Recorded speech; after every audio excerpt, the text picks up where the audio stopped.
ஈழத் தமிழர்களின் உடல்களை அவரவர் சொந்த ஊர்களுக்கு கொண்டு செல்ல ஆம்புலன்ஸ்கள் தயார் நிலையில் வைக்கப்பட்டிருக்கிறது. குவைத் தீ விபத்தில் கேரளாவைச் சேர்ந்த 23 பேர், தமிழ்நாட்டைச் சேர்ந்த 7 பேர் உட்பட மொத்தம் 45 இந்தியர்கள் வெளியாகினர். கூடுதல் விவரங்களை செய்தியாளர் சரவணன் வழங்க கேட்கலாம். சரவணன், இது குறித்தான விவரங்கள். குவைத் தீ விபத்தில் உயிரிழந்த இந்தியர்களுடைய உடல் விமானப்படை விமானம் மூலமாக இன்று கொச்சி விமான நிலையம் கொண்டு வரப்பட்டிருக்கிறது.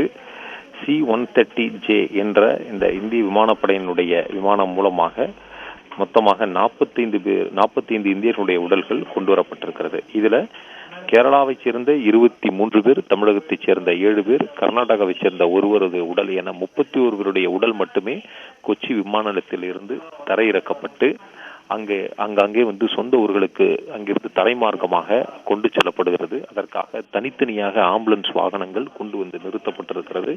தமிழகத்தைச் சேர்ந்தவர்களை அங்கிருந்து தனித்தனி ஆம்புலன்ஸ் வாகனங்களிலே கொண்டு வந்து குடும்பத்தினரிடம் ஒப்படைப்பதற்காக இங்கிருந்து ஆம்புலன்ஸ் வாகனங்களும் கொண்டு செல்லப்பட்டிருக்கிறது. அமைச்சர் செஞ்சி மஸ்தான் மற்றும் துறை சார்ந்த அதிகாரிகளும் அங்கே சென்றிருக்கிறார்கள்.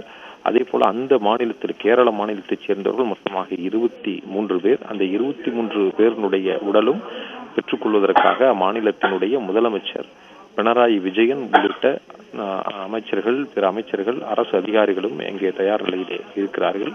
ஒவ்வொருவருடைய உடலும் தனித்தனியாக அந்த பெட்டியிலே வைக்கப்பட்டு அவர்களுடைய அந்த பெட்டியிலே அடையாளம் காண்பதற்காக அவர்களுடைய புகைப்படங்கள் ஒட்டப்பட்டு அவர்களுடைய பெயர் முகவரிகளும் அதிலே ஒட்டப்பட்டிருக்கிறது.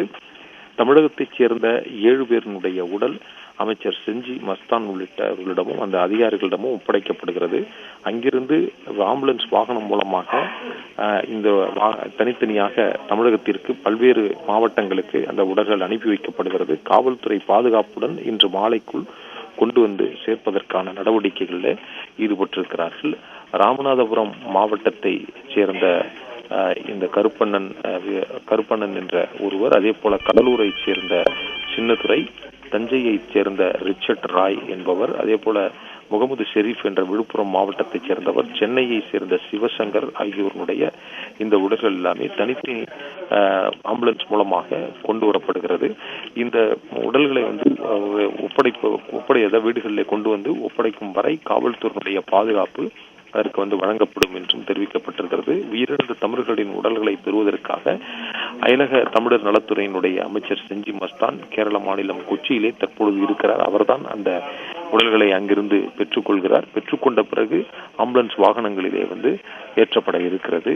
இந்த உயிரிழந்த தமிழர்கள் 7 பேரும் ஒவ்வொரு மாவட்டங்களைச் சேர்ந்தவர்கள், ராமநாதபுரம் மாவட்டத்தை சேர்ந்தவர் உட்பட மொத்தமாக 7 பேர் இருக்கிறார்கள். இதிலே இந்த வீராசாமி மாரியப்பன் என்பவர் தூத்துக்குடி மாவட்டத்தைச் சேர்ந்தவர், சின்னதுரை கிருஷ்ணசாமி என்பவர் கடலூர் மாவட்டம் காட்டுமன்னார் கோயில் அருகே முட்டம் என்ற கிராமத்தைச் சேர்ந்தவர், சிவசங்கர் சென்னை ராயபுரத்துல கார்பரேஷன் காலனி பகுதியிலே இவருடைய குடியிருப்பு இருக்கிறது. அதேபோல திண்டிவனம் அருகே செஞ்சியை சேர்ந்தவர் முகமது ஷெரீப், கருப்பண்ணன் ராமு என்பவர் ராமநாதபுரம் மாவட்டத்தைச் சேர்ந்தவர், திருச்சியை சேர்ந்தவர் ராஜு எபினேசன், தஞ்சாவூர் மாவட்டம் பேராவூரணி அருகே ஆதனூரை சேர்ந்தவர் ரிச்சர்ட் ராய். இந்த 7 பேருடைய உடலும் அங்கேயே குவைத் நாட்டிலேயே டிஎன்ஏ பரிசோதனை மூலமாக உறுதி செய்யப்பட்ட பிறகே இங்கே கொண்டு வரப்படுகிறது. இது மட்டுமில்லாமல் மொத்தமாக 45 இந்தியர்களுடைய உடல்களும் இந்த டிஎன்ஏ பரிசோதனைக்கு உட்படுத்தப்பட்டு அதற்கு பிறகே விமானப்படை விமானம் மூலமாக அங்கிருந்து அனுப்பி வைக்கப்பட்டிருக்கிறது.